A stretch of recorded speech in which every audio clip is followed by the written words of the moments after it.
Topiknya adalah kebajikan sebagai pelindung. Kalau kita bicara tentang kebajikan ini, banyak ya kebajikan. Semua yang kita lakukan kebaikan itu merupakan kebajikan. Berdana, melaksanakan sila, bermeditasi, ini merupakan kebajikan. Kebajikan adalah sebagai pelindung.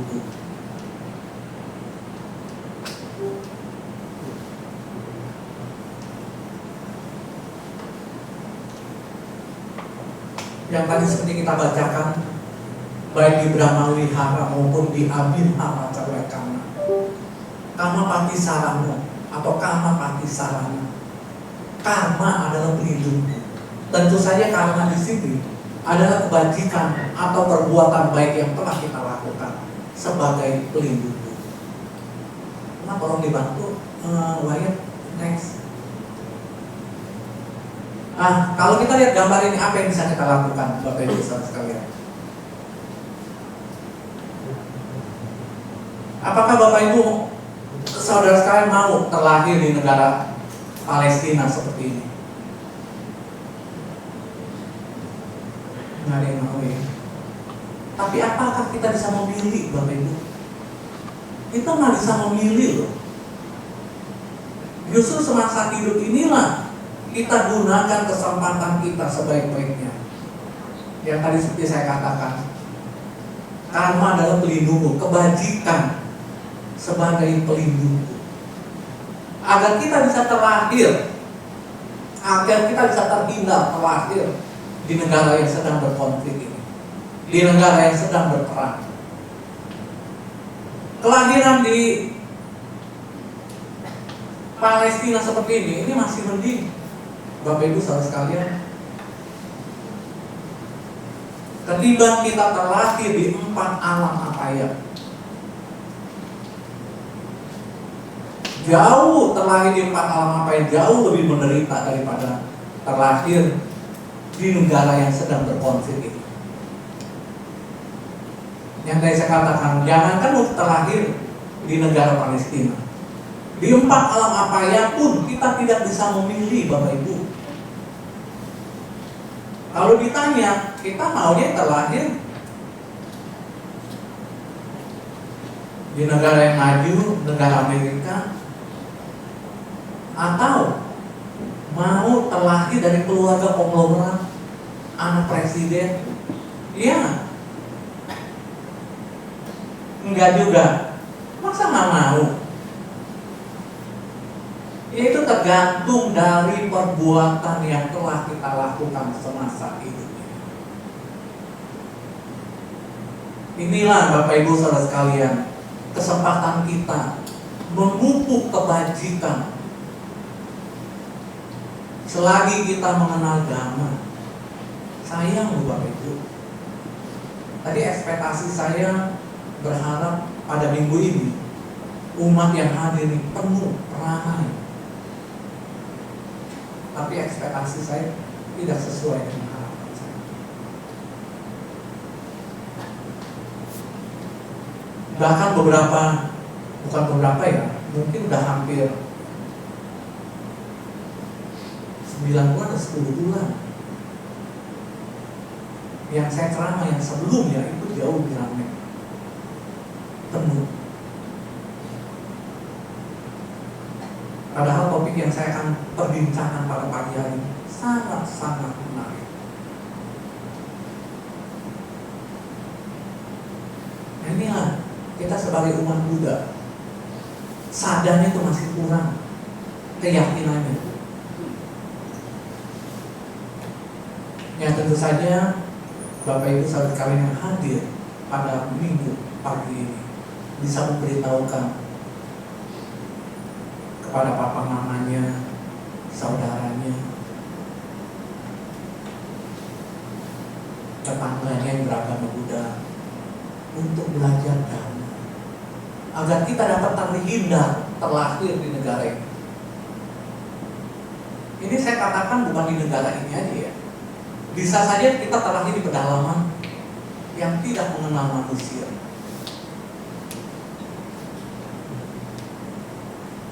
juga, celaka juga kita.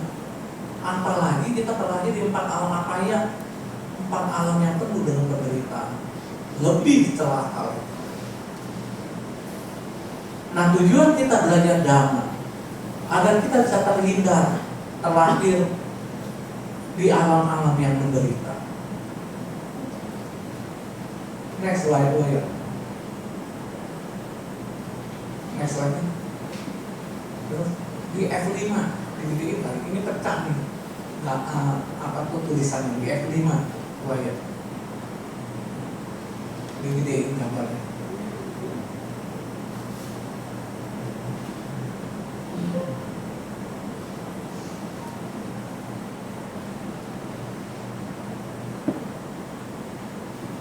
Terus lain.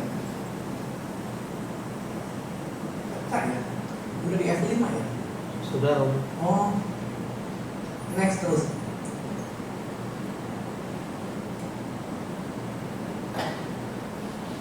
Nah, ini sebenarnya tadi testimoni dari guru agung kita Sang Buddha Gautama. Ya, ini hanya untuk kita saja. Sang Buddha mengatakan, jika orang tahu hasil dari memberi dharma sama seperti halnya yang aku ketahui, mereka tidak akan makan terlebih dahulu sebelum memberi.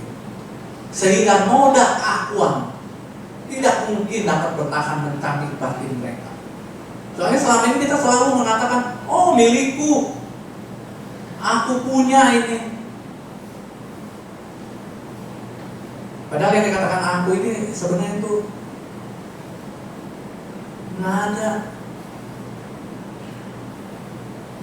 Nah, ini kalau kita belajar tentang anatta, ini nanti kalau Bapak Ibu satu sekali belajar tentang anatta, sebenarnya tidak ada inti, tidak ada yang namanya saya, tidak ada yang namanya milikku.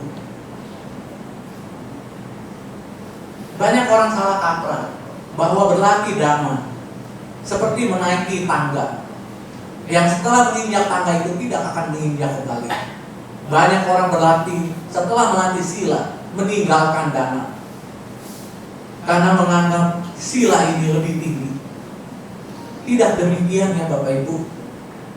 Tetap harus berurutan dana, sila, bawana. Kenapa? Kalau kita mau menuju ke bawana, meditasi, tanpa pondasi dari dana dan sila, kita rapur. Jangan berharap bisa berkonsentrasi. Jangan berharap kita bisa fokus.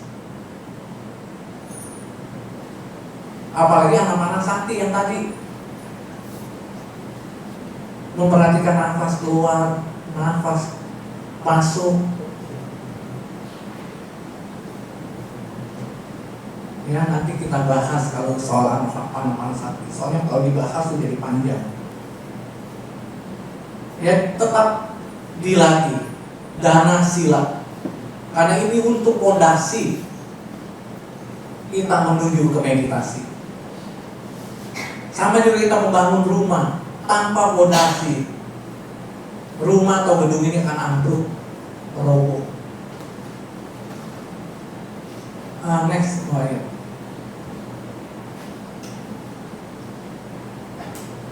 Nah, ini ada kata-kata inspiratif. Sebelum saya melanjutkan, semoga dengan kata-kata inspiratif ini, kata-kata bijak ini, kita semua yang hadir di sini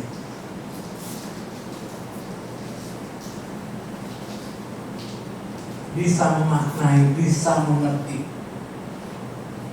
Oh, ini loh yang berguna dalam diri saya. Agar kita tidak selalu disibukkan dengan kesenangan duniawi. Bapak Ibu saudara sekalian, kalau kita lihat perjalanan hidup manusia, siklus perjalanan hidup manusia selalu berada di lingkaran ini, yang di dalam bahasa Pali dikatakan berada di lingkaran samsara ini. Lingkaran samsara ini artinya lingkaran kelahiran dan kematian yang tiada akhir. Siapa yang berada di lingkaran samsara ini, Bapak Ibu saudara sekalian? Siapa? Siapa yang selalu berada di lingkaran samsara ini?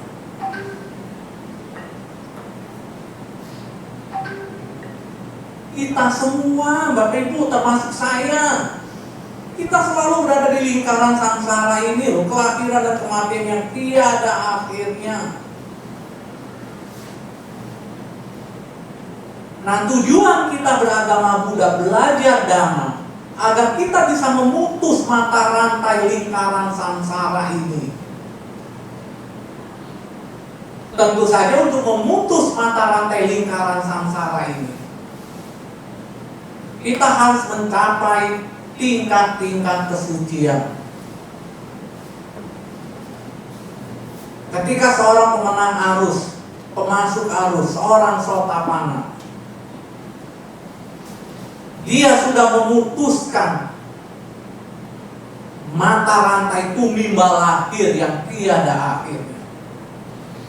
Bapak Ibu sekali tahu seorang Sotapanna paling banyak berapa kali lagi dilahirkan? 7 kali lagi, paling banyak. Ini Sang Buddha yang katakan, bukan saya ya. Sang Buddha menjamin paling banyak 7 kali lagi.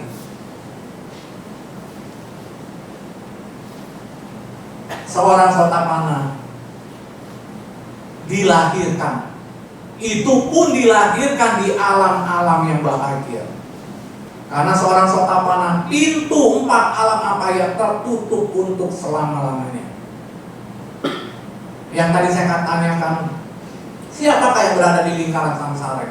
Kita semua yang hadir di sini, termasuk saya, Dewa Brahma sekalipun, masih berada di lingkaran samsara ini. Seseorang yang belum mencapai tingkat kesucian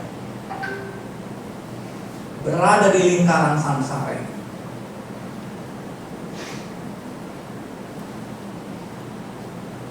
Kita beruntung bisa mengenal Dhamma. Saya selalu menghimbau, pencapaian kesucian hanya ada di Dhamma ini, Bapak Ibu saudara sekalian. Sayangnya tadi saya katakan, kita umat Buddha yang beragama, kita umat Tionghoa yang beragama Buddha, sadarnya kurang, keyakinannya itu kurang, dan juga semangatnya.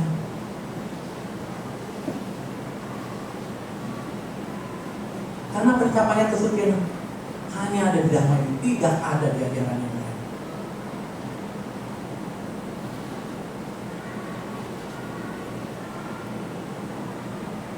Coba kita perhatikan, mengapa kita selalu berada di lingkaran samsara ini?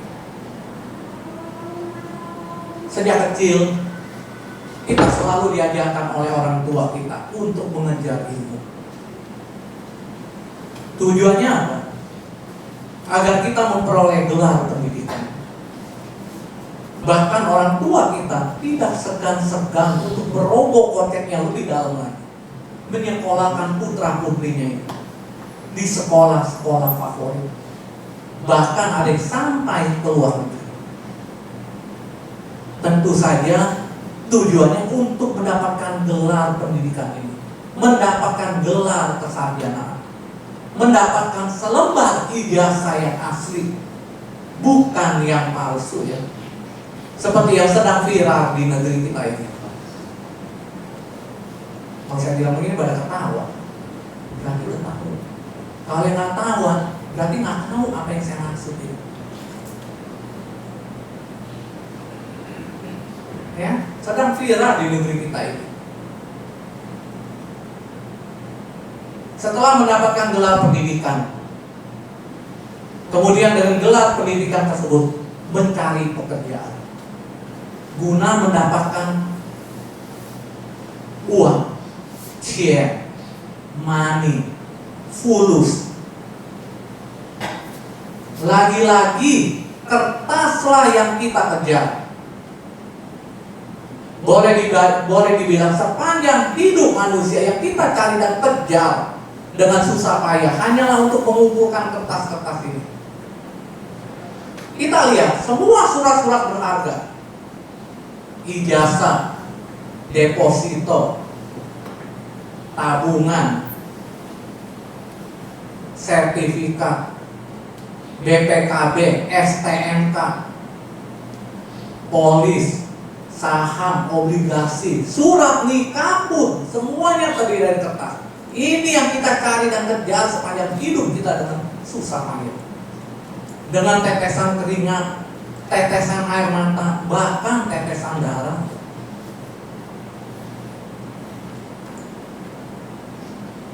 Setelah uang didapat, pekerjaan pun bagus, mulailah mencari pasangan hidup guna mendapatkan keturunan.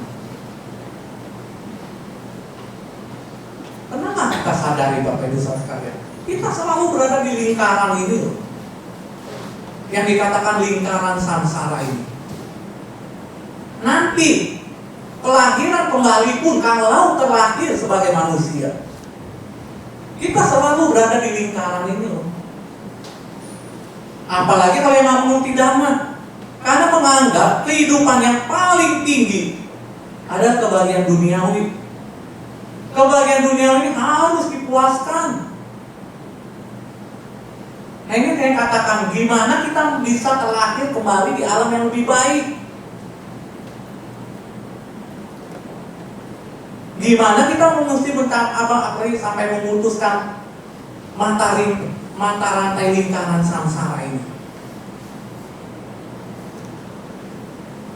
Karena setiap hari Bapak Ibu, indria-indria kita ini selalu menuntut kita. Indria mata selalu menuntut, beri saya pemandangan yang indah. Kalau tidak, aku akan menderita. Kita ikutin nggak? Ikutin nggak? Kalau kita nggak ikutin, itu tempat-tempat wisata mungkin udah tutup, nggak laku.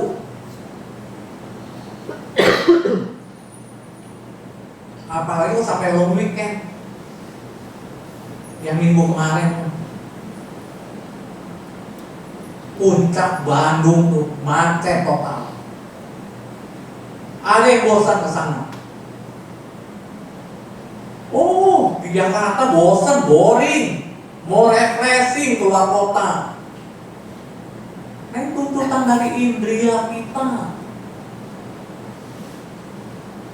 Itu baru satu indria loh. Belum indria lainnya pun menuntut.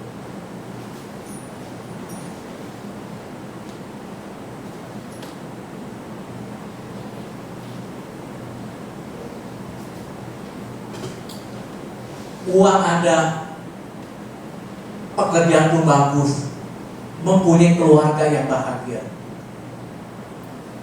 Mulailah mencari kesenangan-kesenangan lain, seperti mencari nama, pangkat, jabatan. Sekalinya sudah menjabat, nggak mau turun-turun dia.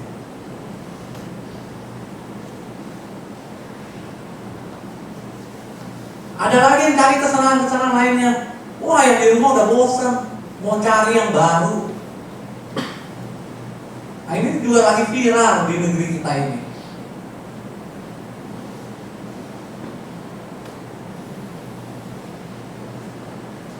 Nah, itulah manusia.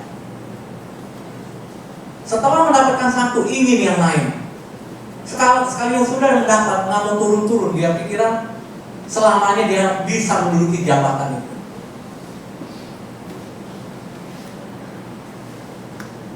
Padahal Bapak Ibu Saudara sekalian, apa yang tadinya sudah kita dapatkan, ketika kita meninggal, semuanya ini akan kita tinggalkan. Apa yang kita cari dan kejar sepanjang hidup kita dengan susah payah, semuanya ini harus kita tinggalkan. Iya nggak Bapak Ibu? Punya gedung yang mentereng, rumah yang mewah, mobil yang glamor, istri yang cantik, suami yang tampan, anak-anak yang cantik dan tampan. Semuanya ini kita harus tinggalkan. Termasuk aset kita, harta kita, semuanya kita tinggalkan. Tidak ada satupun yang bisa kita bawa. Nah, sekarang timbul pertanyaan Bapak Ibu saudara sekalian. Lalu apa yang bisa kita bawa dan menjadi bekal untuk kehidupan kita selanjutnya? Ya mungkin Bapak Ibu sudah mengetahui Karena jawabannya sudah saya berikan di awal. Jawabannya cuma satu kata, kebajikan atau pemberian. Apapun yang kita berikan, yang kita danakan, yang kita relakan kepada makhluk lain, itulah yang bisa kita bawa. Kebajikan-kebajikan inilah yang bisa menemani kita dan merupakan bekal dan harta kita di kehidupan selanjutnya. Dana yang kita berikan bagi orang miskin, pakaian yang kita sumbangkan bagi korban bencana alam, makanan yang kita bagikan bagi yang kelaparan, kesempatan hidup yang kita berikan kepada makhluk lain, dan lain sebagainya. Pemberian-pemberian inilah yang justru merupakan harta kita yang tidak dapat dicuri, tidak dapat hancur, tidak dapat hilang. Dia akan mengikuti kita pada kelahiran-kelahiran selanjutnya. Oleh karena itu, Bapak Ibu saudara sekalian, marilah kita renungkan bersama. Sudah cukupkah kita dalam memberi? Ataukah kita hanya selalu sibuk untuk mencari dan mencari? Bila hanya sibuk untuk mencari tanpa bisa memberi, cobalah dipikirkan kembali. Apa ada gunanya? Apa ada gunanya bila semuanya ini tidak bisa kita bawa mati? Sia-sia bukan? Semoga kata-kata inspiratif ini, kata-kata bijak ini dapat menggugah kita semua yang hadir di ruangan ini, agar kita tidak lalai untuk melakukan kebajikan yang sejatinya dapat kita lihat dari tubuh jasmani kita. Tubuh jasmani ini setiap hari, bahkan setiap saat, Bapak Ibu saudara sekalian, ini tolong dicamkan. Tubuh jasmani kita setiap saat selalu mengalami perubahan. Perubahan menuju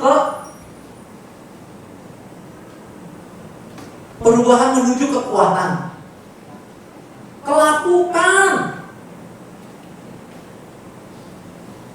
Ngada setiap makhluk pun, jangankan kita dewa, bahkan Brahma sekalipun.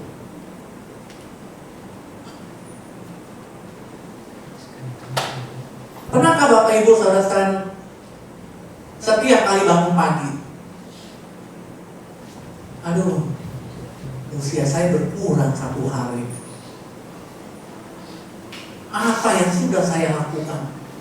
Perbuatan baik apa yang sudah saya lakukan? Karena perbuatan baik ini yang akan menemani kita dalam kehidupan selanjutnya. Mungkin tidak terpikir. Padahal yang tadi saya katakan, yang sejatinya kita bisa lihat dari tubuh jasmani kita ini. Tubuh jasmani ini selalu mengalami perubahan menuju ke pelapukan, penuaan, sakit, dan diakhiri dengan kematian. Semuanya sama. Jadi kadang-kadang kita sebagai manusia, apa yang kau melihat orang yang sombong, bangga dengan kekayaannya, semuanya sama. Pada saat dari kematian menjelang, kalau nggak dikubur, ya dikremasi. Apa yang perlu dibanggakan? Yang mau yang cantik, mau buruk rupa, mau tampan, mau jelek, mau yang kaya, miskin, semuanya tuh sama. Pada saat meninggal dunia, kalau nggak dikubur ya dikremasi. Hanya 2 ini. Karena saya sering memimpin upacara Awamanggala, upacara perkabungan di rumah duka. Kalau saat ini malah yang lebih banyak tuh dikremasi.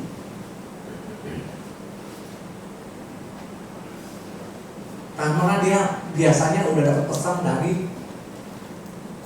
mendiang, agar dia tidak mau merepotkan anak cucunya. Kalau anak cucunya masih beragama Buddha, Kalau dikubur, kalau yang masih beragama Buddha masih bisa dirawat, masih bisa sering dikunjungi. Tapi kadang kita berbeda keyakinan dengan kita.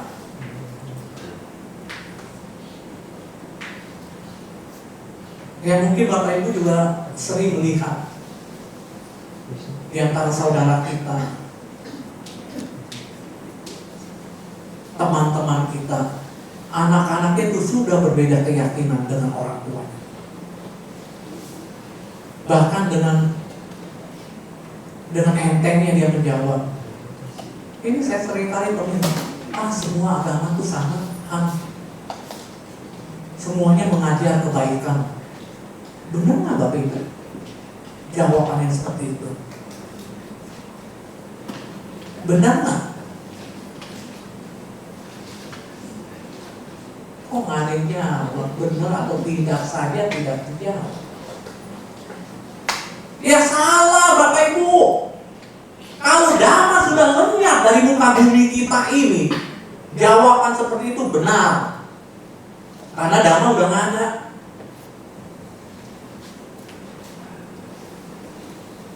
Oh, semua agama mengajar kebaikan, itu benar. Dalam agama Buddha Bapak Ibu, kalau kita menjadi baik aja itu rugi. Kita nggak bisa memutus mata rantai lingkaran samsara yang tadi saya katakan yang di pertama. Untuk memutus mata rantai lingkaran samsara ini, yang ada cara lain harus menjadi pemenang arus atau pemasuk arus, yaitu sotapanna. Itu yang saya katakan, seandainya nanti kelahiran kembali, kita terlahir kembali sebagai manusia. Bagaimana seandainya kelahiran kembali kita terlahir di Pakalamapaya? Celakalah kita Bapak Ibu saudara sekalian. Kita sulit kembali loh untuk terlahir di alam yang lebih bahagia, di alam manusia. Apalagi putra putri kita, sanak keluarga kita sudah beralih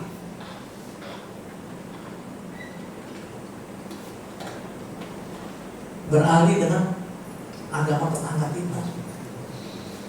Bapak Ibu tahu, pada saat kita melakukan pelimpahan jasa kebajikan yang kita kenal sebagai upacara patidana, perbuatan berjasa yang bajik,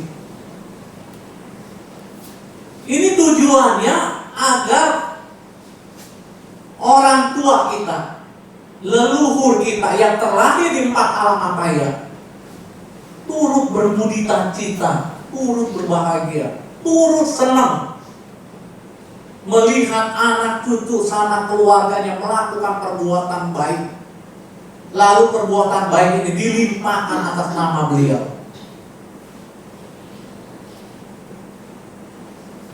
Kenapa? Karena makhluk-makhluk yang terlahir di alam bawah, di 4 alam penderitanya, sulit mempunyai pikiran yang baik. Karena mereka terlahir di 4 alam apaya ini karena pikirannya selalu diliputi oleh loba dosa moha. Gimana pikiran baik itu bisa muncul di alam mereka? Mereka terlahir di alam 4 alam apaya pun, orang yang lobanya tebal itu akan terlahir di alam peta atau alam asura, yang dosanya besar, yang tebal.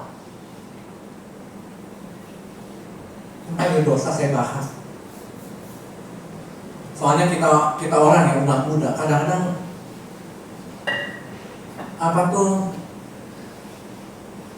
bilang dosa ini sama dengan tetangga kita.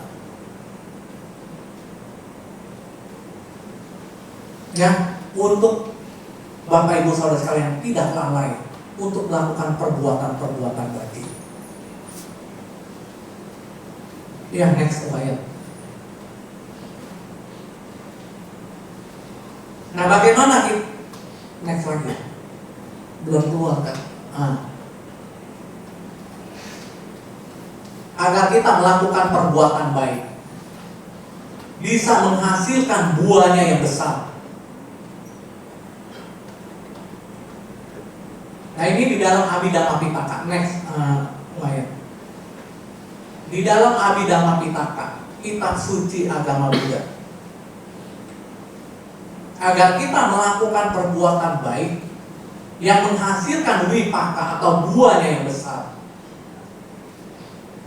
Ini ada disebutkan tentang Ketana 3. Ini bisa lah ya. Udah tuh, kayaknya udah bisa nih.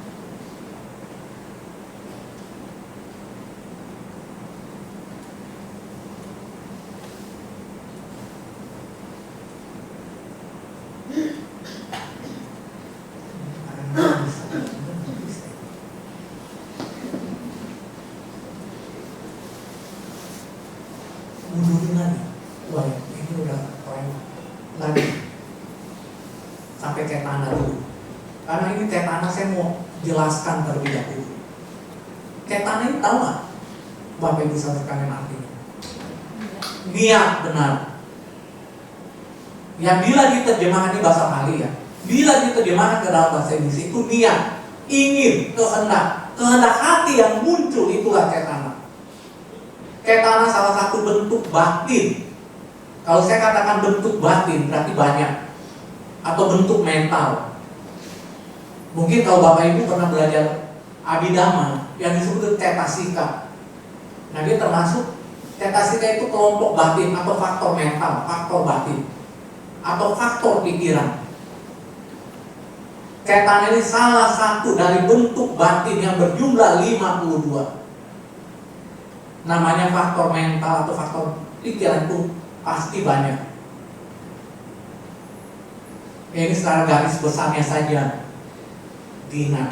Yang baik, bentuk mental yang baik itu ada 25. Yang jahat ada 14. Yang netral ada 13. Ketana ini berada di bentuk batin yang netral. Yang namanya netral, pada saat kita melakukan perbuatan jahat, Ketana ini akan menggerakkan semua bentuk-bentuk pikiran yang jahat yang berjumlah 14 itu untuk menyelesaikan tugasnya hingga tuntas.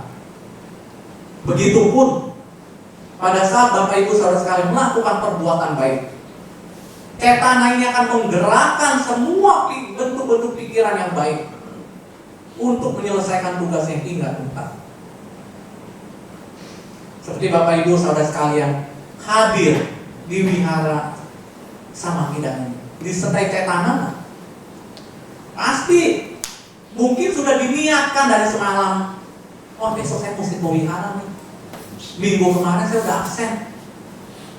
Atau bisa juga diniatkan dari minggu sebelumnya, karena minggu kemarin absen, oh minggu depan saya mesti bertekad, mesti hadir di wihara Samakhidan ini untuk melakukan kebajikan. Semuanya pasti disertai dengan Ketana. Kalau kita tanpa ada niat, kalau ditanya mau mana Asio, nggak tahu nih, ikutin kaki aja, sampai nggak dia?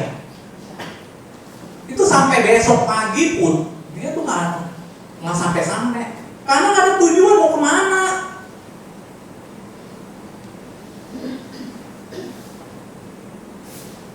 Semua kegiatan kita pasti didahului oleh niat.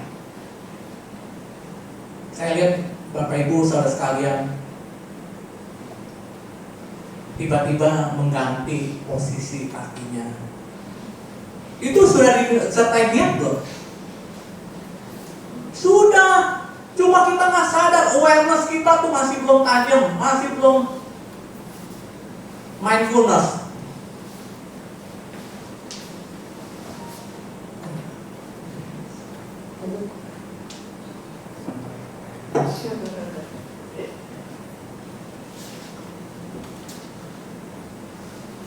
Cuma kita nggak sadar, batin tuh sudah memerintahkan, jasmani, saya sudah pegal nih, coba dong ganti posisi kakinya. Ini ngomongnya lama lagi nih, nggak tahu apa orang udah pegal ini kakinya. Kita nggak sadar, Bapak Ibu sekalian, main ganti aja. Padahal itu sudah ada niat untuk mengganti posisi kaki kita. Karena awareness kita, kewaspadaan kita masih lemah. Ya, kalau kita tidak ada niat yang saya katakan, itu orang pun linglung. Kalau ditanya tuh nggak tahu mau kemana, ikutin kaki ini aja. Kalau kita naik taksi sama si abangnya ngomong, "Nom, mau kemana?" Atau "Pak, mau kemana?" Jalan aja, Pak. Sampai nggak itu? Itu sampai besok pagi pun si abang itu bingung. Karena kita nggak ada niat. Ya, jadi lihat ini cetana ini begitu pentingnya Bapak Ibu. Hati-hati dengan cetana ini ya. Semakin kuat cetananya itu semakin besar hasilnya, baik ataupun buruk. Karena tanpa cetana tidak akan terjadi suatu tindakan apapun, termasuk dalam melakukan perbuatan baik. Di sini saya ingin membahas perbuatan baik ini, yaitu berdana. Karena berdana ini paling mudah dilakukan. Setiap orang pun bisa melakukannya. Tapi yang enteng berdana ini. Ini merupakan fondasi kita agar kita bisa mendapatkan ketenangan, kebahagiaan.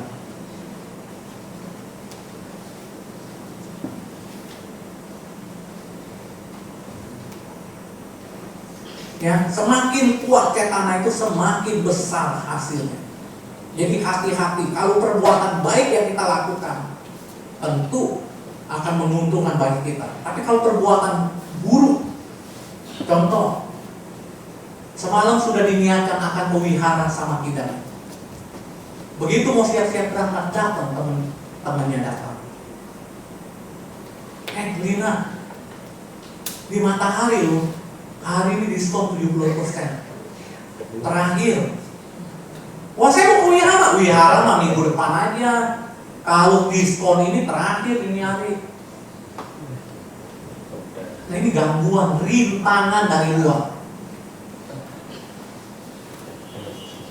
Kalau kita nggak bisa menahan keinginan kita untuk belanja, kita akan ikuti.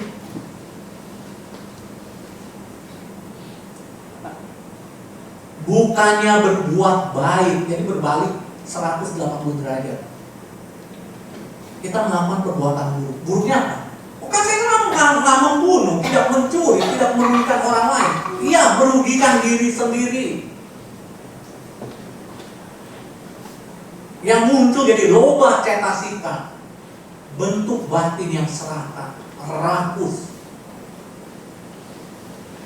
Padahal apa yang kita beli itu belum tentu berguna buat kita. Cuma karena diskonnya 70%, TPK cuma sahabat, ya nggak apa-apa lah, nanti udah disimpan aja. Padahal belum tentu dipakai itu kan. Karena cuma dilihat murah. Itu contoh rintangan dari luar. Ada lagi contoh rintangan yang dari dalam diri kita. Kita siap-siap untuk berangkat ke wihara sama kita ini. Tiba-tiba badan, aduh kok badan kayaknya kurang enak badan, kayaknya demam di badan.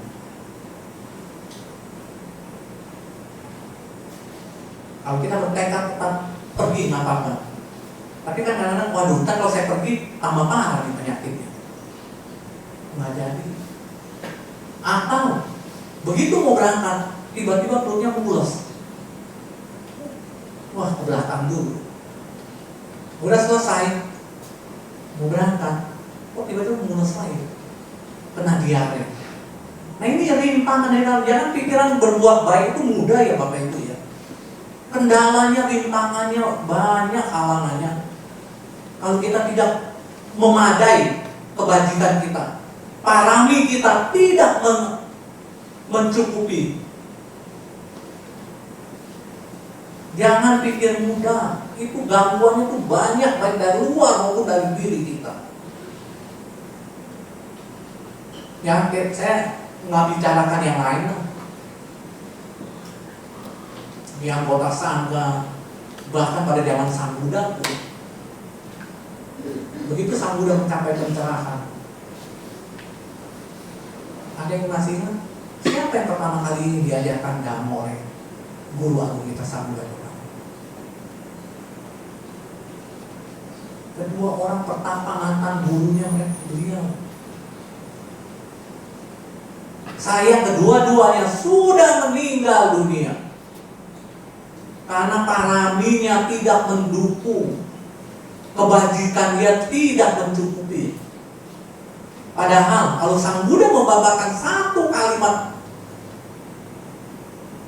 ajaran beliau, keduanya mencapai tingkat kesekian tertinggi. Jadi kedua mantan guru beliau itu belum mencapai tingkat kesekian sama sekali. Nah inilah Bapak Ibu sekalian, pentingnya kita harus memupuk kebajikan, apalagi untuk mencapai kesucian. Ya sayangnya tadi saya katakan, umat kita itu kurang semangat, keyakinan itu masih kurang. Cetana yang pertama adalah yang disebut dengan kubah cetana. Tolong dong. Lihat. Nah ini kubah cetana. Kubah cetana ini kehendak hati yang muncul sebelum melakukannya. Jadi sebelum kita melakukan perbuatan baik, sebelum kita wihara, ini akan muncul kubah cetana ini. Bila awalnya saja sudah tidak baik, maka hasil yang maksimal tidak akan kita peroleh. Pembuat kebaikan atau penderma bisa merenungkan bahwa dia akan melakukan perbuatan baik, dan hasil dari perbuatan baik ini yang akan menemaninya, baik dalam kehidupan sekarang maupun dalam kehidupan yang akan datang. Oleh karena itu, pembuat kebaikan harus merasa bahagia, harus merasa senang, karena dia akan melakukan perbuatan baik. Nah ini kubah cetana. Terus cetana yang kedua yang disebut dengan muncak cetana. Muncak cetana ini kehendak hati pada saat kita melakukannya. Ini pun harus dalam keadaan bahagia, harus dalam keadaan senang, karena dia benar-benar sedang melakukan suatu kebaikan. Yang tadi saya katakan, tidak semua orang bisa mendapatkan kesempatan untuk berbuat baik. Penderma atau pembuat kebajikan pun harus menyerahkan sesuatu miliknya untuk diberikan kepada orang lain. Hal ini bisa terjadi karena penderma mempunyai dua akar yang baik, yaitu aloba dan adosa. Kalau aloba sudah tahu ya, karena orang yang loba ini serakah, rakus, tidak pernah mengenal kata puas, tidak pernah mengenal kata batas, selalu ingin lagi, ingin lagi, ingin lagi. Itulah loba. Kalau aloba berarti tidak serakah. Jadi seorang yang sering melakukan perbuatan baik, dia mempunyai dua akar yang baik, aloba dan juga dosa. Kalau dosa, nah ini tadi saya katakan, saya ingin menjelaskan tentang dosa ini. Karena banyak, saya kadang-kadang mendengar dari umat Buddha sendiri, jangan bercanda lu, itu dosa. Jangan pukul lu, itu dosa. Jangan berbohong lu, itu dosa. Aduh, itu kan sama dengan tetangga kita. Ingat ya, dosa adalah salah satu bentuk batin yang sangat mengerikan. Dosa itu tuh benci, marah, dendam, iri hati, dengki, egois, tidak mau berbagi kebahagiaan kepada orang lain. Itu dosa, dosa cetasika.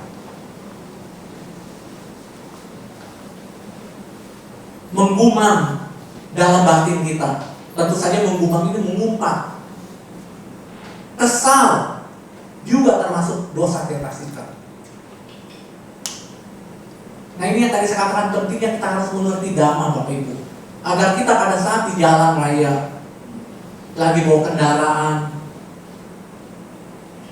terjebak macet, wah marah-marah, ini nggak sehari-harinya, nggak biasanya jalan ini tuh bisa macet. Jangan Bapak Ibu menganggap, oh saya kan nggak merugikan orang lain. Iya, merugikan diri sendiri, itu marah-marah itu dosa cetasika loh Bapak Ibu. Nah ini yang tadi saya katakan, pentingnya kita harus mengerti dhamma agar kita bisa terlahir di alam-alam penderitaan, juga di negara-negara yang sedang berperang, negara yang sedang kelaparan.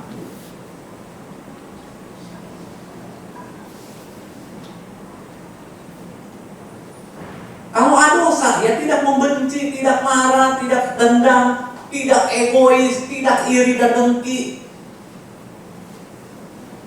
Karena kalau dosa kasih ini muncul, apapun bisa kita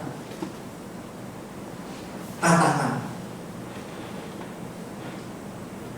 Lihat tetangga beli mobil, oh dia mah korupsi sih. Nanti juga ketahuan itu beli mobilnya, dia mah kredit, itu bukannya beli cash. Nah, ini orang yang iri, dengki, apalagi yang memusuhnya, ya, wah cerita kemana-mana itu. Ini dosa cetasika loh Bapak Ibu. Ya dia mau kredit, mau korupsi, bukan urusan kita. Itu namanya kita tuh iri dan dengki, melihat keberhasilan orang lain.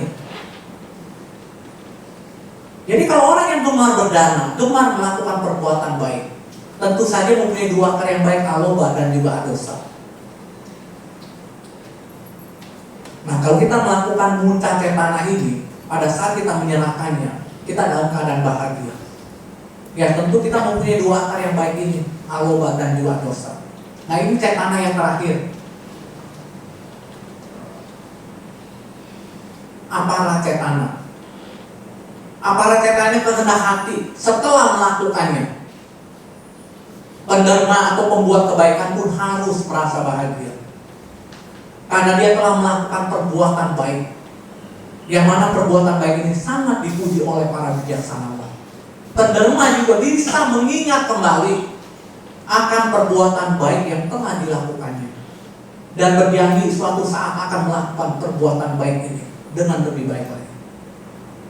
Nah, Bapak Ibu saudara sekalian, idealnya kalau kita ingin lipatannya yang besar, tiga-tiganya ini harus dalam keadaan bahagia, harus dalam keadaan senang, harus dalam keadaan gembira. Kalau mungkin kita buahnya yang lebat, tapi di antara tiga ini, cetana manakah yang terpenting Bapak Ibu saudara sekalian? Dan juga tersulit untuk kita lakukan. Yang mana? Yang mana? Apara cetana, benar. Apara cetana yang terpenting ya Bapak Ibu ya. Hasil berdana yang telah kita lakukan, kita harus tetap jaga agar selalu bahagia. Karena biasanya apara cetana ini setelah kita melakukan timbul penyesalan. Banyak sekali, kalau saya sebutkan alasannya ini bisa 1 jam ya. Nah, saya akan berikan salah satu contoh saja. Misalnya, dari rumah kita berencana ingin berdana pada wihara 10.000. Tapi begitu lihat sebelah kita berdana kasih 50.000. Wah, gengsi dong. Dia kasih goban, gua juga mau kalah, dia keluarin cepet masuk ya. Setelah berdana timbul penyesalan. Wah, rasanya kegedean itu kasih dana cepet. Padahal dari rumah rencananya mau kasih ceban. Padahal apa yang telah kita lakukan, apakah bisa kita balikin, bisa ambil? Nggak bisa. Nah ini pentingnya kita harus mengerti dhamma Bapak Ibu. Ini hanya salah satu contoh. Belum lagi kita membantu orang, ternyata orang yang kita bantu itu menjelek-jelekan kita di belakang kita. Jadi apapun yang dilakukan orang itu, kita tidak perlu menyesal. toh kita pun nggak bisa tarik lagi. Jadi apa gunanya, malah mengurangi perbuatan baik yang telah kita lakukan. Ya, demikian Bapak Ibu saudara sekalian. Next slide. Nah, ini manfaat dari berdana. Sebenarnya banyak dari manfaat dari berdana ini. Ini saya tulis hanya beberapa bagian saja. Yang pertama, Ayuwano Sukambala. Nah, ini tahu nggak Ayuwano Sukambala? Waduh, udah geleng kepala Anda. Ini sering loh di grup Buddhis. Happy birthday Lina, Ayuwano Sukambala. Kalau tetangga kita tanya, kamu kan Buddhis, ini saya dikirimin, masa Ayuwano Sukambala apa sih artinya? Wah, saya juga belum belajar ini, nggak tahu ini. Aduh, padahal buku Parita Suci itu ada itu. Apalagi kalau Bapak Ibu saudara sekalian sering berdana kepada Bhikkhu Sangga.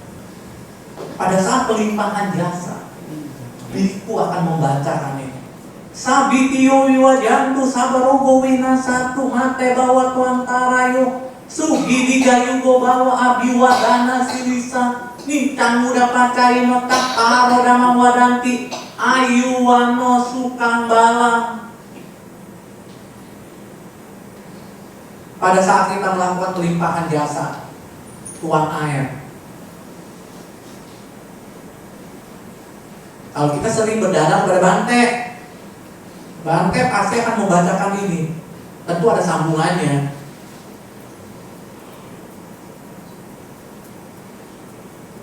Apa ini artinya? Ayu, usia panjang, benar. Wano,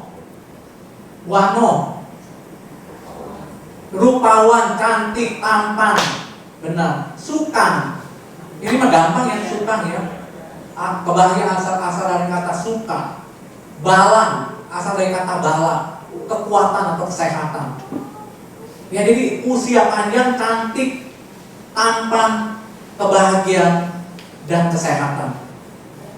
Makanya selalu disingkat Ayuwano Sukambala. Ya, sekarang udah tahu arti ini. Jangan bilang Ayu ini cantik lagi. Waduh, banyak yang bilang Ayu ini cantik, romo. Ini bukan bahasa Indonesia. Next wire. Disukai dan dikagumi oleh banyak orang, sudah pasti ya. Kalau kita gemar berdana, gemar melakukan perbuatan baik, bukan saja disukai dan dikagumi oleh banyak orang, kita didoakan. Coba Bapak Ibu, kita mau kasih nasi bungkus saja. Makanya kalau Bapak Ibu pas keluar rumah, sediakan bawa nasi bungkus 5 bungkus saja, dan kita bagikan orang-orang yang di pinggir jalan. Bukan pemulung ya. Kenapa saya bilang bukan? Kalau pemulung itu banyak yang memberikan. Kita orang kalah loh tetangga kita. Iya, saya belum lama di daerah Cengkareng. Begitu saya mau kasih nasi bungkus, pemulung, saya biasakan memang kalau yang perempuan, apalagi orang tua, walaupun pemulung saya kasih. Saya mau kasih, ibu-ibu keluar dari gereja. Cengkareng kan ada gereja Batak kali. Bawa nasi kotak, kasih. Wah, saya mundur kan. Nggak lama dia masuk lagi, ambil lagi satu kotak lagi, kasih lagi 2 kotak dapat. Nah, ini yang saya bilang, kita harus selalu berdana, kalah mereka. Saya yakin Bapak Ibu saudara-saudara jarang ini berdana. Berdana untuk ini ya, bagi orang yang kurang mampu. Kalau saya biasanya kasih orang yang kurang mampu, saya lihat yang ibu-ibu yang di jalan, dari pakaiannya kelihatan pakaian sederhana, kita kasih. Alhamdulillah. Wah, kita didoain, motor kita dipegang, didoain. Saya pernah kasih di pasar, itu sampai diklaksoni di belakang, sampai macet. Kan ya udah Bu, terima kasih Bu. Mereka kebahagiaannya luar biasa. Cuma nasi bungkus, satu bungkus. Nah ini kesempatan kita Bapak Ibu. Berbuat kebajikan, berbuat kebaikan di Indonesia, khususnya di AKM, mudah sekali. Karena banyak orang-orang yang hidup di bawah garis kemiskinan. Kalau kita di Amerika, di Tiongkok, mereka udah maju. Semakin maju negara itu, kita semakin sulit untuk berdana kepada orang-orang ini. Pemulung di Shanghai itu pakai apa? Barcode QR begitu. Wah, kita mau berdana ya? Lu mau berdana tinggal dikasih sama dia. Kalau di sini masih gampang. Nah inilah saya bilang, jangan kita sia-siakan, pergunakan waktu kita yang sungguh mulia ini untuk berbuat kebaikan. Next.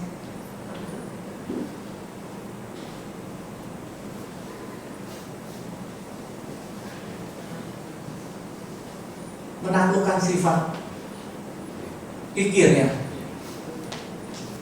Ini di dalam ada kitab tidak memadakan. Sang Buddha pun katakan, kalahkan kekikiran dengan kedermawanan. Yang ada cara lain, karena memang orang yang kikir ini ya harus kita kalahkan supaya kita dermawan, rajin berdana. Next.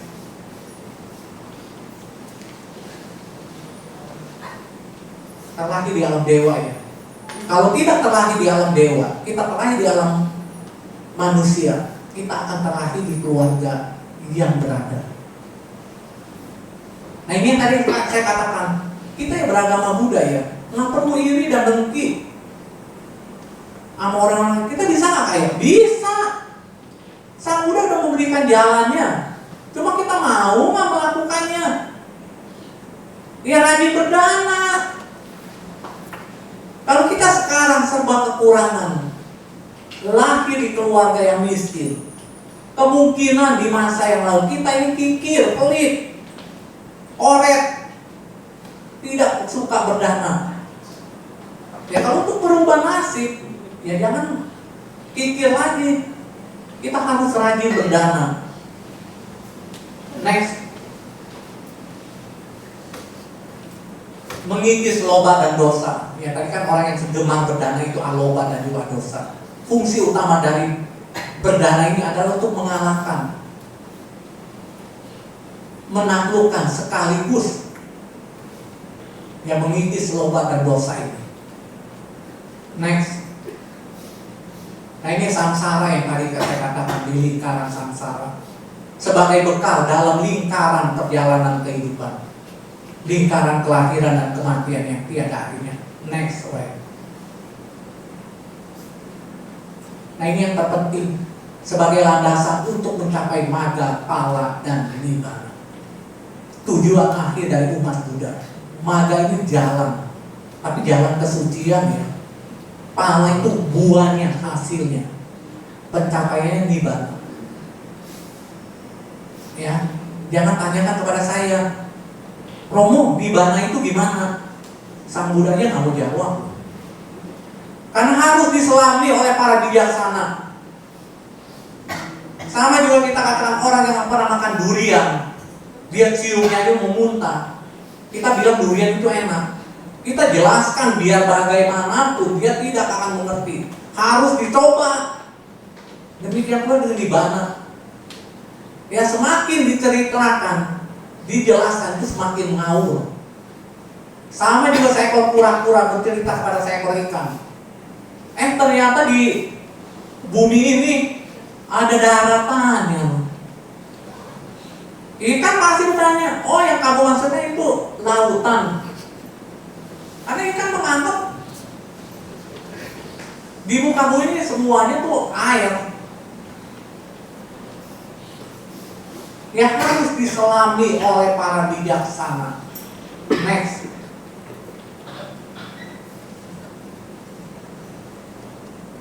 Nah ini saya skip aja, hampir sama ini. Rintangan dari berdarah itu pikir dan juga loba. Karena waktu nanti nggak keburu. Masih ada 3 slide. Next, wire. Nanti udah lihat jemaahnya. Nah ini penting ini. Ini saya harus jelaskan macam-macam dana Bapak Ibu sekalian. Next. Ini ada 3 macam. Yang pertama tuh amisa dana. Amisa dana ini kita berdana barang-barang yang berharga seperti uang, baju, makanan, obat-obatan, tempat tinggal pun termasuk amisa dana. Segala sesuatu yang berbentuk materi, kita berdana, handphone pun disebut amisa dana. Bahkan berdana rumah sekalipun disebut amisa dana. Next. Nah ada lagi yang berdana lebih baik lagi, yaitu abaya dana. Abaya dana ini kita memberikan maaf kepada orang yang telah menipu kita, kepada orang yang telah menyakiti kita, kepada orang yang telah memukul kita. Bisa nggak kita memberikan maaf abaya dana ini? Bisa. Bisa, jangan hanya di mulut. Ini seringkali ditanyakan loh. Saya bisa memberikan maaf, tapi di mulut aja, yang ada gunanya. Harus benar-benar keluar dari lubuk hati kita. Memberi maaf kepada orang tersebut. Bisa? Harus bisa ya. Nah ini pentingnya kita harus mengerti dhamma. Kalau kita nggak mengerti dhamma, jangan harap kita bisa maafkan. Seringkali umat Buddha pun, waduh Romo nggak bisa saya maafkan dia. Saya benci dia sampai ke tulang-tulang. I hate you terbon. Waduh, luar biasa loh. Itu nggak mengerti dhamma. Kalau kita mengerti dhamma, Bapak Ibu saudara sekalian, saya katakan dari awal pun, kalau kita sudah mengerti dhamma, menghadapi hidup ini itu gampang. Kenapa orang sampai menipu kita, memukul kita, mengkhianati kita? Kenapa? Ya kita banyak hutang. Mungkin pada kehidupan yang lalu kita pernah ituin orang. Nggak mungkin ujung-ujung karma buruk menimpa kita. Ingat ya, Bapak Ibu saudara sekalian, dalam agama Buddha tidak ada yang namanya kebetulan. Oh kebetulan saja dia dapat rotrek. Oh kebetulan saja dia ditabrak kakinya, untung cuma patah. Orang kakinya udah patah, untung lagi. Itu karma buruknya yang berbuah.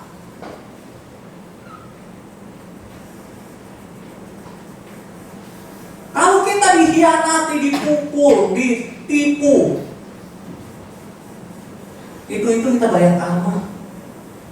Kalau kita punya utang, kita sudah bayar. Kalau kita punya utang kan uang kita kan berkurang. Tapi kita udah tenang hidup kita. Nggak diburu-buru sama debt collector, sama pinjol. Harusnya kita berterima kasih. Sekarang dia bikin karma buruk, karma baru buat dia. Nah ini kalau yang mengerti dhamma. Ya demikian pula ya dengan yang muda-mudi ini. Kalau dikhianati sama pacarnya, ya nggak apa-apa, pansen aja, relain, nggak usah sakit hati. Untung ketawanya sekarang. Gimana kalau udah jadian? Itu masih dilindungi oleh karma baik. Karma adalah pelindungku. Nah ini pentingnya kita harus mengerti dhamma. Jadi kita nggak perlu marah-marah, menyumpai dia, mencaci maki, malah kita karma buruk bikin. Abaya dana itu juga membantu dan menolong makhluk yang menderita, sehingga terbebas dari penderitaannya. Fansen juga termasuk abaya dana. Donor darah, donor mata, donor ginjal termasuk abaya dana. Suka fansen nggak Bapak Ibu? Suka ya? Bagus lu function. Nah, lagi-lagi di Jakarta ini paling mudah kita function. Kenapa? Itu sepanjang Danau kok. Itu sungai semua sampai Tangerang itu, dari Grogol. Jadi gampang kita lepasin, kita beli lele aja. Kalau beli lele, pilih yang segar, jangan yang gede-gede. Kalau yang gede-gede, dikit jumlahnya. Kita beli yang kecil-kecil aja. Kita bawa, lepasin ke sepanjang danau kok itu. Ini untuk mengcounter karma buruk kita, Bapak Ibu. Kita nggak tahu kehidupan kita di masa yang lalu. Apalagi kalau kita semakin bertambah umur ya, tadi saya katakan. Pelapukan pasti, penuaan itu pasti. Sakit tiba-tiba bisa muncul, Bapak Ibu. Jangan bilang nggak percaya. Jangan pikir, oh saya sehat-sehat aja. Tiba-tiba esok hari itu bisa muncul penyakit. Kalau tidak ada karma baik yang melindungi kita, penyakit yang ringan pun bisa membahayakan. Kalau kita ada tabungan karma baik, mungkin penyakit ini bisa kita sembuhkan. Saya sering kali memimpin upacara Aumangala, upacara perkabungan di rumah duka. Teman olahraga, sama-sama sering olahraga. Kalau dia olahraga tuh suami istri. Nggak lama saya dengar suaminya dioperasi. Awalnya dia bilang, oh ini mah tumor ganas, tumor jinak. Memang setelah operasi masih bisa olahraga, itu bertahan beberapa tahun. Kemudian operasi lagi kedua kali, masih bisa olahraga. Dia masih menganggap itu tumor jinak. Pada saat itu saya udah bilangin, oh coba function, function sebanyak-banyaknya. Ya dia mau melakukan. Nah inilah yang saya katakan, kalau umat Buddha, walaupun dia Buddha, tapi tidak mengerti Dhamma. Ini yang biasanya tradisi, Bapak Ibu. Itu bukan agama Buddha loh ya. Ini kayak nanti Imlek, ini menjelang Imlek. Itu bukan agama Buddha. Itu tradisi. Jangan kalau ditanya, oh saya beragama Buddha loh, ini KTP-nya Buddha. Kalau ditanya, ngerti Dhamma nggak? Nggak mengerti Dhamma sama sekali. Nah orang-orang seperti ini yang lebih bahaya, gampang beralih. Begitu operasi yang ketiga kali udah nggak bisa jalan di kursi roda. Beberapa bulan kemudian setelah operasi yang ketiga ini udah bisa jalan. Waktu nggak bisa jalan tuh masih sempet undang saya datang ke rumahnya membacakan parita-parita.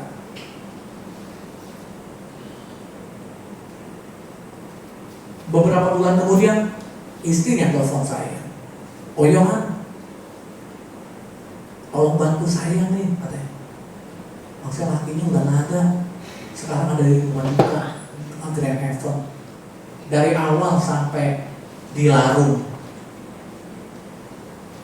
saya yang pimpin upacara Aumangala.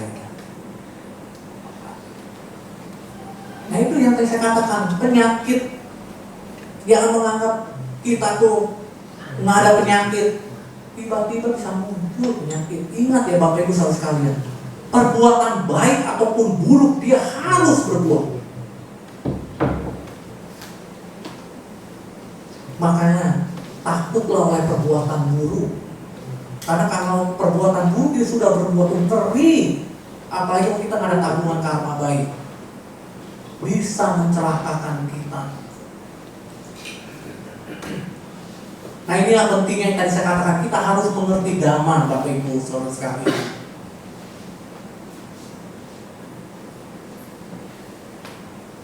Next. Nah ini Dhamma Dana, memberikan tentang kebenaran tentang Dhamma. memberikan pelajaran tentang kebenaran dhamma, termasuk dhamma-dhamma. Dhamma desana, ceramah termasuk dhamma-dhamma. Mencetak buku-buku suci agama Buddha termasuk dhamma-dhamma. Pengurus wihara termasuk dhamma-dhamma. Pengurus wihara apalagi itu bisa merekrut. Nah, umat Buddha kita ini yang masih tradisi, yang tadinya tidak mengerti dhamma, mau datang ke wihara belajar dhamma, termasuk dhamma-dhamma. Ini Sang Buddha katakan sahabat dhamma dinati. Dari semua pemberian dhamma inilah yang tertinggi.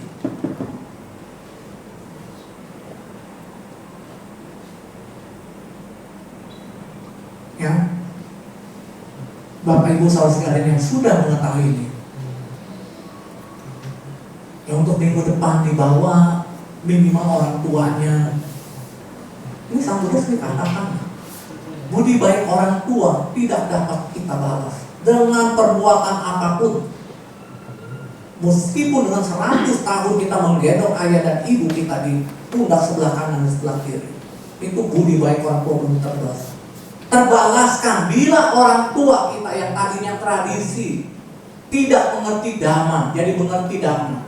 Tadinya tidak suka berdana, mau berdana, mau melaksanakan sila, mau bermeditasi. Perbuatan inilah sudah cukup untuk membalas budi baik orang tua kita. Ini Sang Buddha sendiri yang katakan.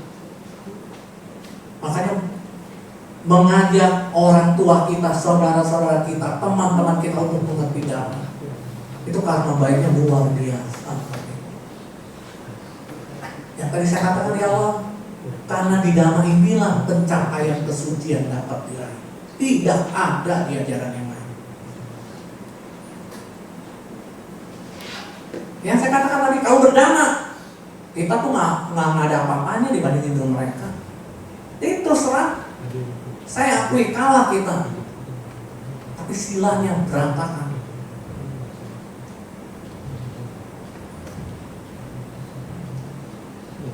Next, wire. Lagi. Ini cara pemberian dana atau klasifikasi cara pemberian dana. Next. Ada yang disebut dengan hina dana. Hina dana ini kita memberikan barang atau sesuatu yang mutu kualitasnya lebih rendah dari yang penderma gunakan.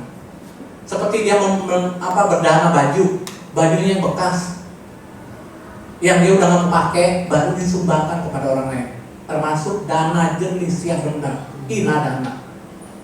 Next, ini dana yang lebih baik yang disebut majjhima dana. Dia berdana memberikan sesuatu yang mutu atau kualitasnya sama dengan penderma gunakan.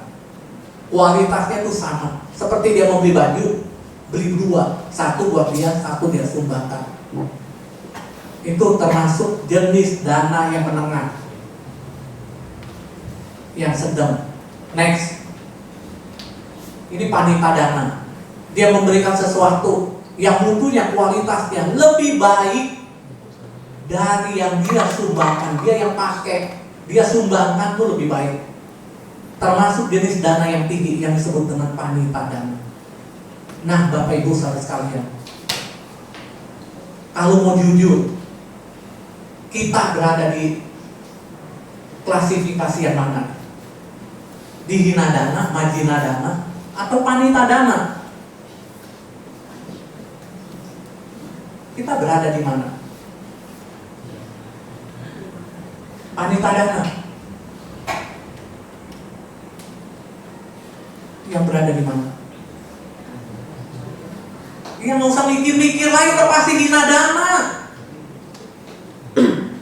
Yang nggak mungkin majjhima dananya nggak mungkin, apalagi panita dana. Kadang-kadang kita pakai yang udah mau pakai aja, mau kasih orang, jangan kasih orang dulu, simpen dulu dah di gudang. Siapa tahu nanti mau dipakai. Boro-boro dipakai, dilihat aja udah nggak pernah dilihat lagi. Kalau panita dana hanya seorang bodhisatta, seorang bodhisatwa yang bisa melakukannya. Ada lagi yang bisa melakukan panita dana ini, siapa? Orang tua, benar. Orang tua kepada anaknya. Makanya kan Sang Buddha kan katakan budi baik orang tua itu tak terbalaskan. Orang tua tuh rela memberikan anaknya segala sesuatu yang lebih baik dari yang dia sendiri gunakan. Kalau yang belum jadi orang tua tuh nggak tahu. Kalau udah jadi orang tua tuh baru tahu. Saya contohnya udah jadi orang tua baru tahu. Iya, terhadap anak. Jangankan baru barang, nyawa pun kita rela tuker. Nah itu orang tua.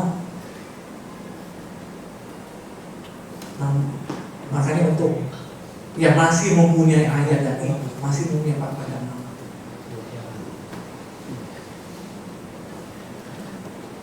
jangan melawan. Waduh, itu perbuatan buruk yang paling besar di alam semesta ini. Itu nggak ada ampunnya. Makanya Sang Buddha tuh selalu menjunjung orang tua.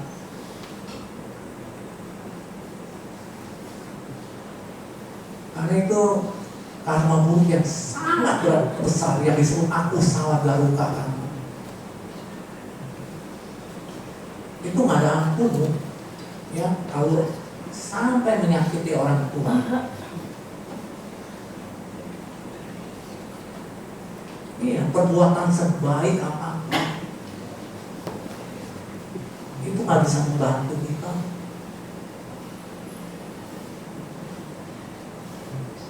Iya, itu bisa alam neraka yang paling dalam, neraka awiji itu. Itu kan disebutkan 5 kejahatan besar. Ayah, ibu, arahat, membunuh arahat, memecah belah sangga, atau lagi melukai Buddha. Karena Buddha tuh nggak ada yang bisa membunuh seorang Buddha, paling bisa melukai.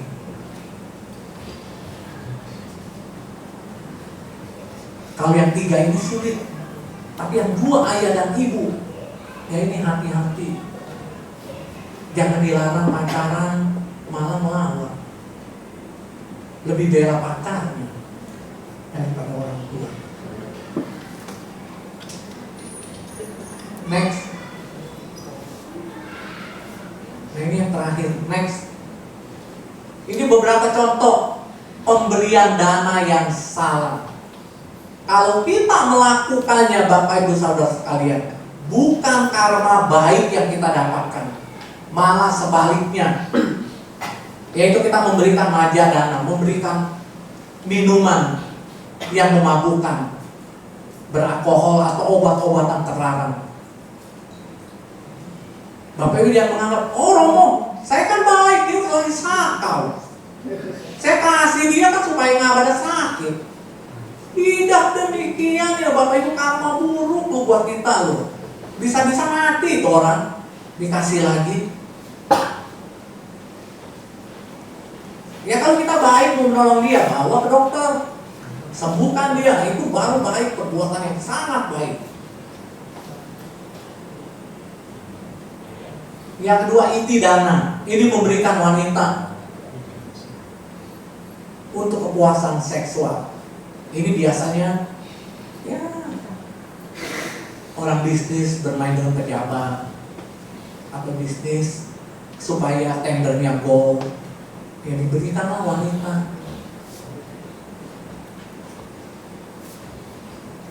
Nah ini kalau yang nggak mengerti dhamma ya begini nih. Ya Bapak Ibu Saudara sekalian, cita kamadana, memberikan gambar, lukisan atau video porno juga jangan kita lakukan. Sata dana, memberikan senjata. Wisa dana, memberikan racun, memberikan hewan untuk dikurbankan. Kita orang mengada ya, kecuali tetangga kita. Nah ini saya katakan, mereka tuh berdana tuh hebat istilahnya. Apalagi pas Lebaran itulah Idul Adha. Semakin besar, semakin banyak jumlah hewan yang dikurbankan, wah semakin besar itu pahalanya. Bagi mereka, kalau orang yang mempunyai pandangan salah demikian, Ya sama dengan kita umat Buddha, yang Buddha KTP. Ya makanya pentingnya kita harus mengerti Dhamma, Bapak Ibu saudara sekalian. Kalau kita mungkin memberikan hewan untuk dikuburkan itu tidak ada. Tapi Bapak Ibu saudara sekalian, di sini siapa yang doyan makan seafood?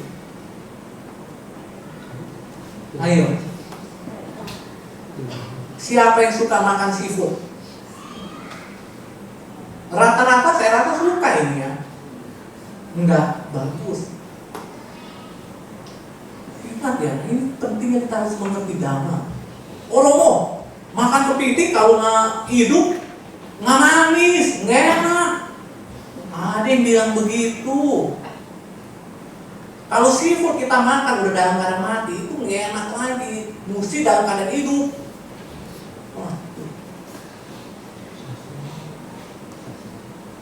Saya selalu katakan, lidah kita berapa panjang sih?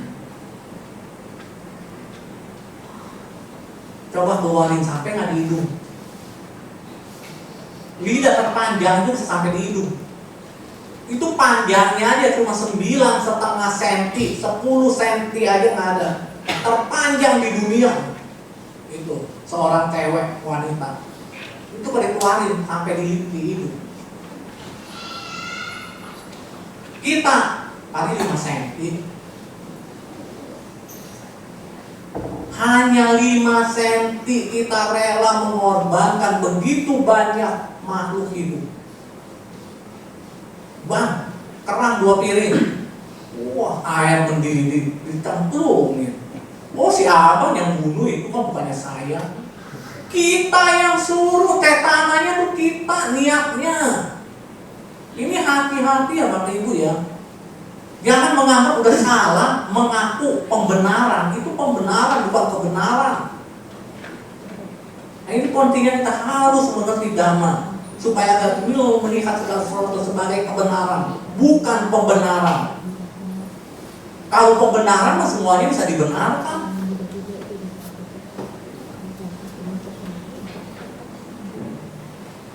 Ya, untuk Bapak Ibu saudara yang sudah mengerti Dhamma, dihindarkan. Jangan bilang, oh Romo kalau gitu kita nggak boleh makan makanan yang bernyawa. Boleh, kalau yang sudah tersedia. Mau makan ikan kembung, ikan apa yang di rumah makan Padang, itu sudah tersedia, itu boleh. Ya Bapak Ibu jangan salah kaprah. Kalau kita udah biasa kanser, terus kita nggak boleh makan makanan seafood. Boleh. Kalau sudah tersedia di warung nasi atau di rumah makan Padang. Yang nggak boleh tuh kayak di Baywalk, di Pluit. Akuarium tuh begitu gede, itu banyak segala jenis makanan seafood. Dari lobster, ikan, tinggal tunjuk. Bang yang ini bang yang ada telurnya. Waduh, yang ada telurnya lagi mintanya. Ini yang nggak boleh. Kita yang suruh, kita yang bunuh itu. Tahu nggak Bapak Ibu saudara sekalian? Yang kita makan itu bisa saja nenek moyang kita, orang tua kita. Mengapa sang Buddha itu mengatakan panati patak wera mani? Tidak membunuh. Kita pun bisa terlahir menjadi binatang.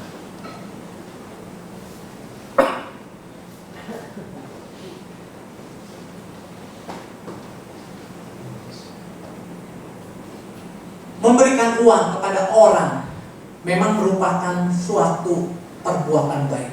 Apalagi kalau kita memberikannya kepada orang yang sedang kelaparan, tidak ada uang untuk membeli obat. Itu perbuatan baik yang sangat besar. Tapi memberikan uang suap atau uang sogok, ini bukanlah berdana. Tentu kalau orang memberikan uang suap atau uang sogok, itu ada maksudnya supaya korupsinya nggak ketahuan sama bosnya. Makanya ini gue bagi dah, lu bagi cuma 5%, gua 95%, supaya dia diaduin. Nah itu uang suap. Nah yang terakhir, memberikan uang kepada biku secara langsung. Terakhir, saya udah diingatkan kepada teman. Pas kebetulan terakhir nih, memberikan uang secara langsung kepada biku. Jangan gitu. Kalau Bapak Ibu ingin memberikan uang, harus melalui umat yang mengikuti biku tersebut yang disebut dengan adil. Berikan kepada kita. Tapi boleh kita memberitahukan kepada Bante, saya memberikan uang itu sebesar berapa. Kalau Bante ada perlu, silakan minta sama siapa, sama si wali. Tapi secara langsung jangan dilakukan. Tapi Romo, kalau misalnya di luar duka ya, kan habis memberkatan atau perlimpahan jasa kan kita kasih juga sama biasanya bisa puja gitu ya. Jadi nggak boleh kasih angpau. Jangan. Itu kan juga itu amisan dan. Tapi kan biasanya sekalian diisi juga kan ya. Kosong. Oh. Biasanya tuh di kio yang itu di yang terus bunga sama lilin di sama angpau. Angpaunya bukannya Angpaunya ya kalau kita mau kasih kepada umat yang mengikuti biku. tapi kan Romo kalau misalnya kan nggak selamanya ada pakem gitu. Ada, kebanyakan sih ada ya. Kalau misalnya yang dari Thailand. Iya, kalau nggak ada, kita datang ke wiharanya, Bante wiharanya di mana, masukin ke kotak dana. Iya, masukin ke kotak dana.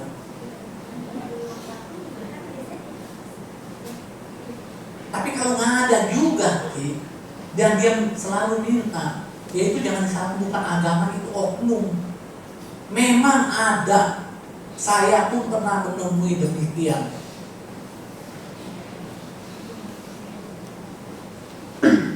Saya pernah menemui demikian. Romo, taruh aja di sini. Dia buka buku parita. Padahal ada umat yang mendampingi buku tersebut. Dia nggak mau. Nah ini yang dibilang karena gila setitik. Jangan bilang tuh semua agama Buddha jadi nggak ini. Itu hanya oknum. Tapi masih banyak juga yang baik. Nah inilah yang dikatakan Sang Buddha, Dhamma semakin mudah, semakin cepat lenyap dari muka bumi kita ini. Kalau para anggota sangga yang melanggar sila, melanggar winaya. Nah, makanya kan saya selalu menghimbau kepada Bapak Ibu saudara sekalian, berlatihlah Dhamma, rajinlah belajar Dhamma, hingga kita bisa menembus Dhamma. Sayang, apalagi kalau Dhamma ini sudah lenyap dari muka bumi kita ini. Sang Buddha memperkirakan Dhamma ini akan lenyap 5.000 tahun kemudian umur Dhamma. Sekarang umur Dhamma sudah hampir 2.600. Itu kalau tidak melanggar sila, tidak melanggar winaya. Tapi kalau yang sudah banyak melanggar winaya, Dhamma ini akan lebih cepat lenyap. Nggak sampai 5.000 tahun. Pada saat itu, ketika Dhamma sudah lenyap, tidak ada satu makhluk pun yang bisa mencapai kesucian. Nah itu boleh dikatakan semua agama mengajarkan kebaikan. Kalau sekarang mengatakan demikian, merugi kita. Kita maunya tuh mencapai kesucian. Kalau kita selalu berada di lingkaran samsara. Ya, demikian Bapak Ibu saudara sekalian, Dhamma yang saya sampaikan ini. Semoga bermanfaat dan dapat kita praktekkan. Yuk kita bertekad dengan merangkapkan kedua tangan kita di depan dada. Marilah kita maju terus di dalam Dhamma, Bapak Ibu saudara sekalian. dengan kesabaran dan semangat yang terus menerus untuk membersihkan pikiran kita dari semua kilesa, agar kita hidup bahagia dengan menjauhi kejahatan, menambah kebaikan. Semoga jasa-jasa kebajikan atas pembabaran Dhamma Desana ini saya limpahkan kepada semua makhluk, agar semua makhluk selalu berbahagia. Sabe sata bawantu sukitata. Semoga semua makhluk berbahagia. Sadu, sadu, sadu. Ya, terima kasih Bapak Ibu saudara sekalian atas kehadiran yang dipelihara sama Kidang ini, dan juga telah mau mendengarkan Dhamma Desana yang telah saya bawakan ini. Sekali lagi saya ucapkan terima kasih. Soki Wontu Namo Buddhaya.